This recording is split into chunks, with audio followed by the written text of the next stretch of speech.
Good morning students. Organic compounds of nitrogen के इस 8th lecture में आप सभी का स्वागत है। हम एल्काइल और एराइल अमीन्स के प्रिपरेशन के मेथड्स पढ़ रहे हैं। पिछले लास्ट लेक्चर में मैंने आपको 3 मेथड्स बताए थे एल्काइल और एराइल अमीन्स के प्रिपरेशन के। आज हम और मेथड्स के बारे में पढ़ेंगे जिससे हम एल्काइल और एराइल अमीन्स का विर्जन कर सकते हैं। आज जो फर्स्ट मेथड हम ले रहे हैं वो है गैब्रियल्स थैलेमाइड सिंथेसिस, गैब्रियल थैलेमाइड संश्लेषण। यहाँ हम थैलेमाइड को यूज़ करके प्राइमरी अमीन्स का संश्लेषण करते हैं, सिंथेसिस करते हैं। देखिए, थैलेमाइड को एल्कोहलिक KOH के साथ पहले रिएक्शन कराया जाता है और जब एल्कोहलिक KOH के साथ थैलेमाइड का रिएक्शन करते हैं तो पोटेशियम सॉल्ट थैलेमाइड का बनता है। इस पोटेशियम सॉल्ट जो थैलेमाइड का बनता है इसका फिर हम एल्काइलेशन करते हैं। एल्काइलेशन करने पर एन एल्काइल थैलेमाइड बनता है। एन एल्काइल थैलेमाइड का हाइड्रोलिसिस करने पर हाई प्रेशर और 20% HCl के साथ इस थैलेमाइड का, एल्काइल थैलेमाइड का हम हाइड्रोलिसिस करते हैं, जल अपघटन करते हैं, तो थैलिक एसिड के साथ हमको बहुत अच्छी अमाउंट में, बहुत अच्छी ईल्ड हमको प्राइमरी अमीन की मिलती है। यहाँ थैलेमाइड की एक विशेषता है, ये है देखिए थैलेमाइड। थैलेमाइड में जो NH ग्रुप है वो 2 CO ग्रुप्स के बीच में, ये CO groups electron withdrawing groups होते हैं, तो इसलिए यहाँ देखिए ये निशान लगाया है। इससे पता चलता है कि इस बॉन्ड के इलेक्ट्रॉन्स CO की तरफ जा रहे हैं और इस वाले बॉन्ड के इलेक्ट्रॉन्स भी CO की तरफ जा रहे हैं। इस वजह से NH का H ये एसिडिक हो जाता है और जब हम इसकी किसी बेस के साथ KOH के साथ रिएक्शन करते हैं तो ये H+ बाहर निकल जाता है, इसकी जगह पोटेशियम आ जाता है और हमको मिलता है पोटेशियम सॉल्ट, पोटेशियम थैलेमाइड। इस पोटेशियम थैलेमाइड का बहुत इजीली एल्काइलेशन कराया जा सकता है एल्काइल हैलाइड को यूज़ करके।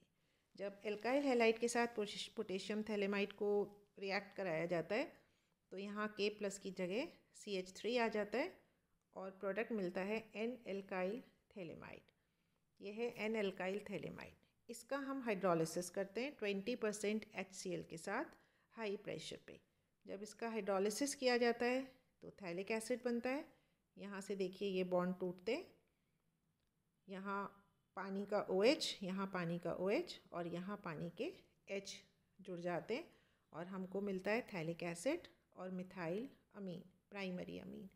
तो इस तरह इसको हम कहते हैं गैब्रियल थैलेमाइड संश्लेषण और इससे हमें बहुत प्योर फॉर्म में और बहुत अच्छी ईल्ड में प्राइमरी अमीन मिलता है।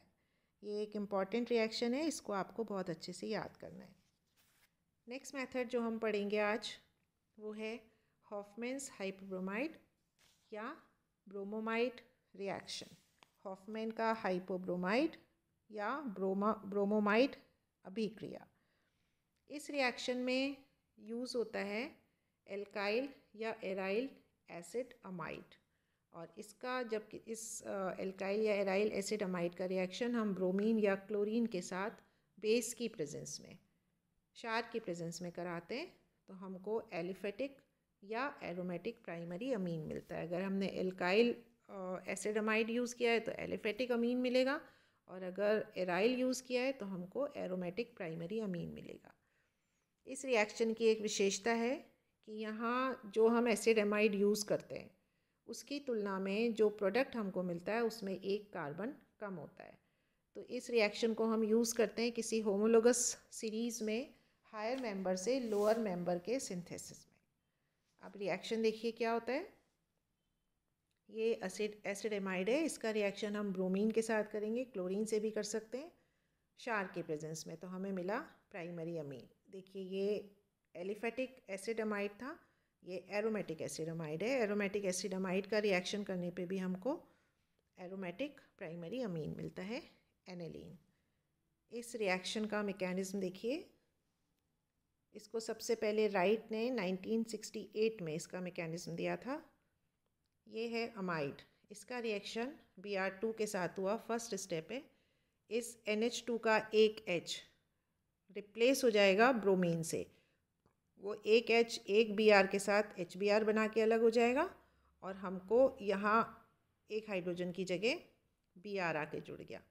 अब ये रिएक्शन करता है KOH के साथ, ये क्षार है KOH, तो ये एक H+ को एब्स्ट्रैक्ट कर लेगा। यहाँ से देखिए ये बॉन्ड टूट गया, ये इलेक्ट्रॉन चले गए नाइट्रोजन के ऊपर और H+ बाहर निकल गया। इस रिएक्शन में, इस मैकेनिज्म में रीअरेंजमेंट होता है। यहाँ पे नाइट्रोजन के ऊपर इलेक्ट्रॉन्स आ गए थे, यहाँ आए थे, यहाँ रीअरेंजमेंट होता है एक एल्काइल ग्रुप का। ये एल्काइल ग्रुप अपने इलेक्ट्रॉन समेत शिफ्ट हो जाता है कार्बन से नाइट्रोजन के ऊपर, ये R आ जाता है नाइट्रोजन के ऊपर, ये देखिए, और एक KBr अलग हो गया। यहाँ पे ये H+ अलग हुआ था, पानी बन जाता है, और एक पोटेशियम यहाँ सॉल्ट के जैसे जुड़ा रहता है। यहाँ से Br बॉन्ड टूटा तो ये KBr अलग हो जाता है और हमको ये प्रोडक्ट मिलता है कार्बन से। क्योंकि एल्काइल ग्रुप अपने इलेक्ट्रॉन समेत गया था इसलिए कार्बन के ऊपर पॉजिटिव चार्ज है, और नाइट्रोजन पे इलेक्ट्रॉन समेत आया था इसलिए नाइट्रोजन के ऊपर नेगेटिव चार्ज है। ये दो रेजोनेटिंग स्ट्रक्चर इसके बन सकते हैं। ये इलेक्ट्रॉन्स यहाँ बीच में आ गए तो हमको मिल गया आइसोसाइनेट। इस आइसोसाइनेट का जल अपघटन होता है। जब इसका हाइड्रोलिसिस होता है तो इस तरह से देखिए ये बॉन्ड टूटा हुआ यहाँ पे दिखाया है, यहाँ पे कार्बन डाइऑक्साइड बन गया और यहाँ NH2R प्राइमरी अमीन बन गया।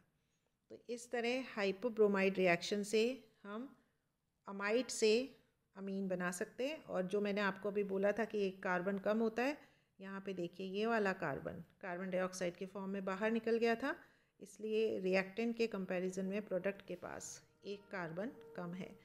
तो इस रिएक्शन को हम किसी होमोलोगस सीरीज़ में हायर मेंबर से लोअर मेंबर में जाने में, सजातीय श्रेणी में निम्न स्तर का यौगिक बनाने में काम में लेते हैं।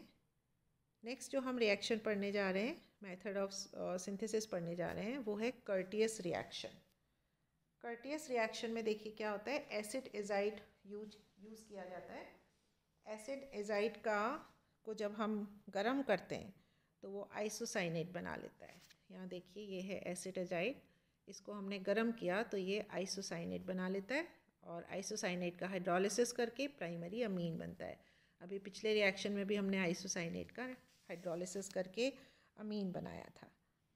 इसमें भी मॉलिक्यूलर रीअरेंजमेंट होता है इस रिएक्शन में भी। इसके मैकेनिज्म में देखिए मैकेनिज्म किस तरह से होता है। ये है एसिड एजाइड। फर्स्ट स्टेप में जब हमने इसे गर्म किया था तो नाइट्रोजन बाहर निकल गया था और हमें मिला था नाइट्रीन। नाइट्रीन एक मध्यवर्ती है, इंटरमीडिएट के फॉर्म में हमें यहाँ मिलता है। इस नाइट्रीन में पुनर्विन्यास होता है, रीअरेंजमेंट होता है। कैसे? इस नाइट्रीन में देखिए ये जो एल्काइल ग्रुप है, ये एल्काइल ग्रुप कार्बन से शिफ्ट होके नाइट्रोजन के ऊपर आ जाता है, तो इसको हम कहते हैं पुनर्विन्यास। इस शिफ्टिंग की वजह से हमें मिला ये आइसोसाइनेट। इस आइसोसाइनेट का हाइड्रोलिसिस करने पे प्राइमरी अमीन मिल जाता है। इस तरह कर्टियस रिएक्शन में हम एसिड एजाइड को यूज़ करके प्राइमरी अमीन बनाते हैं। यहाँ अगर हम ये देखिए एसिटिक एजाइड को यूज़ करते हैं, एसिटिक एजाइड को गर्म करते हैं, ये आइसोसाइनेट बना, इसका हाइड्रोलिसिस कराया तो हमको मिथाइल अमीन मिलता है। तो मिथाइल अमीन बनाने के लिए एसिटिक एजाइड यूज़ किया जाता है। अब इस रिएक्शन में एसिटिक एजाइड एसिड एजाइड बना था, यूज़ किया गया था। इसको बनाने के मेथड्स क्या हैं? एसिड एजाइड किस तरह बना सकते हैं? एसिड हेलाइड को यूज़ करके इसका जब सोडियम एजाइड के साथ रिएक्शन कराया जाता है तो ये हमें मिला एसिड एजाइड। और दूसरा मेथड है इस एस्टर का रिएक्शन जब हाइड्रोजीन के साथ कराते हैं हम तो ये प्रोडक्ट मिलता है। इस प्रोडक्ट का रिएक्शन HNO2 नाइट्रस एसिड के साथ कराने पे हमको एसिड एजाइड मिलता है। तो इस तरह इस रिएक्शन में जो एसिड एजाइड यूज़ हुआ, ये दो मेथड्स उसको बनाने के हैं। नेक्स्ट रिएक्शन हम पढ़ने जा रहे हैं श्मिट्स रिएक्शन। श्मिट रिएक्शन को यूज़ करके भी हम प्राइमरी अमीन्स बना सकते हैं। ये रिएक्शन कर्टियस रिएक्शन का ही एक कन्वर्टेड रूप है, मेथड है। इस मेथड में हम कार्बोक्सिलिक एसिड को सल्फ्यूरिक एसिड की प्रेजेंस में हाइड्रोजोइक एसिड के साथ गर्म करते हैं। ये कार्बोक्सिलिक एसिड है, ये हाइड्रोजोइक एसिड के साथ इसको गर्म किया जाता है H2SO4 सल्फ्यूरिक एसिड की प्रेजेंस में। और हमको यहाँ जो प्राइमरी अमीन मिलता है वो बहुत अच्छी यील्ड में मिलता है, इसकी बहुत अच्छी लब्धि होती है। पर यहाँ एक प्रॉब्लम ये है कि ये जो हाइड्रोजोइक एसिड है ये पॉइजनस भी होता है और एक्सप्लोजिव भी होता है, तो इसको बहुत ठीक से यूज़ करने की ज़रूरत पड़ती है, तभी हम सक्सेसफुली प्राइमरी अमीन बहुत अच्छी यील्ड में बना सकते हैं।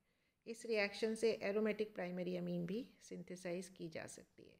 देखिए ये कार्बोक्सिलिक एसिड है और ये हाइड्रोजोइक एसिड है।